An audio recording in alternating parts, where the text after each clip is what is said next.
Imagine that each one of these is an individual atom. Each magnet here is a neutral atom, and it's got its own North Pole and South Pole. So we know that there's a dipole interaction between magnets, so they want their field to align. If I tweak this to the side, there's a torque on this that spins it, and then the gradient in the magnetic field pulls these together. That's typically not what keeps materials together, not a magnetic force, but an electrostatic one. So we have magnets aligned like this. However, we also know that if we have a North Pole to a North Pole and a South Pole to a South Pole, they repel.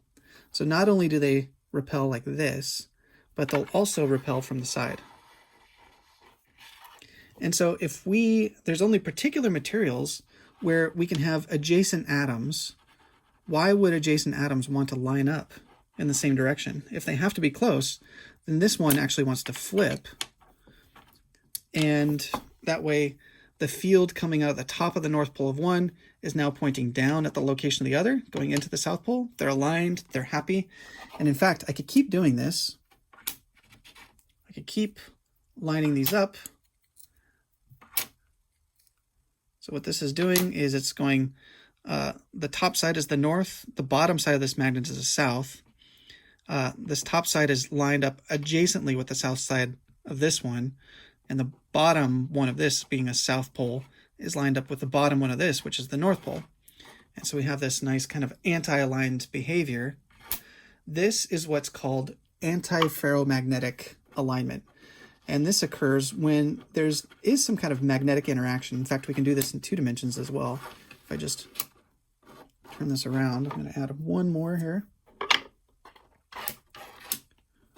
I can have a nice anti-ferromagnetic ordering where each adjacent atom has a magnetic moment that's anti-aligned with the other one.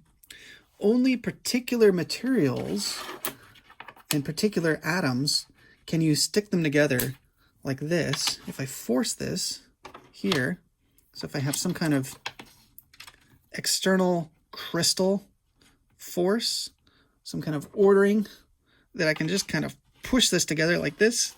Now there is this kind of aligned behavior. That's a ferromagnetic ordering. Only particular materials do that. Sometimes that ordering can be due to that, something holding it there, like the rest of the crystal.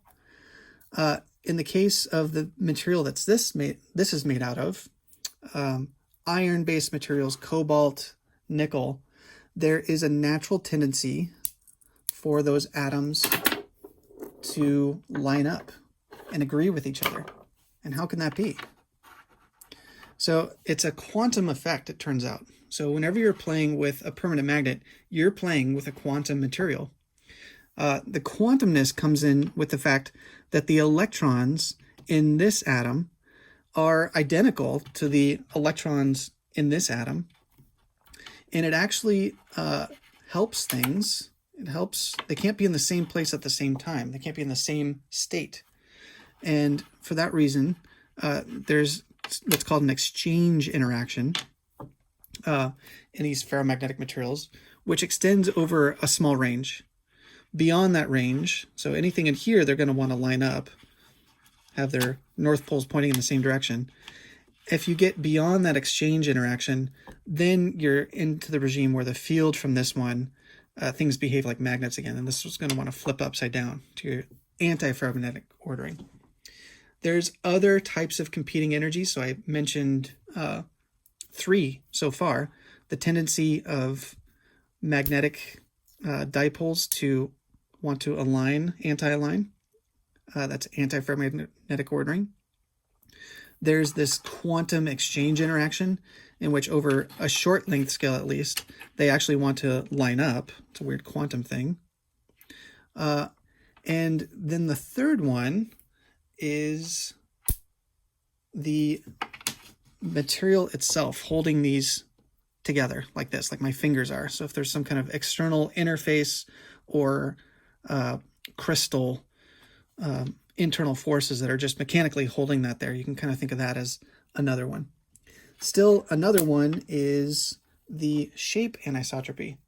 So this this nail here, I can convert to a magnet, especially if I use a strong magnet. So here I've got a different kind. This is a neodymium iron boride, much stronger magnetic field coming out of this. And I can align the atoms, all the magnetic domains, the neighborhoods in here, are now all going to line up. And if I gently take this away, in fact, you can magnetize something by kind of rubbing it like this. Okay, so this is hopefully now magnetized. Maybe I can gently pick this up. Nope, I can't. Okay. Well, I can't do it. Suffice to say that when it is magnetized, in fact, maybe we can see it on all these little shards, what you'll find is the North Pole is always going to be at the tip, and the South Pole is always going to be at the tip. You'll rarely see, so this little grain here, that North Pole is going to be at the tip, the sharp edge, because there's kind of a shard-shaped thing here, a needle. And very rarely will you see a magnet that lines up kind of along the short axis, meaning the North Pole would be on this side and the South Pole on this side. It's always going to be at the ends because there's the shape anisotropy. So those are some details of some of the competing energetics that goes on within a material to determine whether it's magnetic or anti-ferromagnetic or paramagnetic, which is another term that we can talk about later.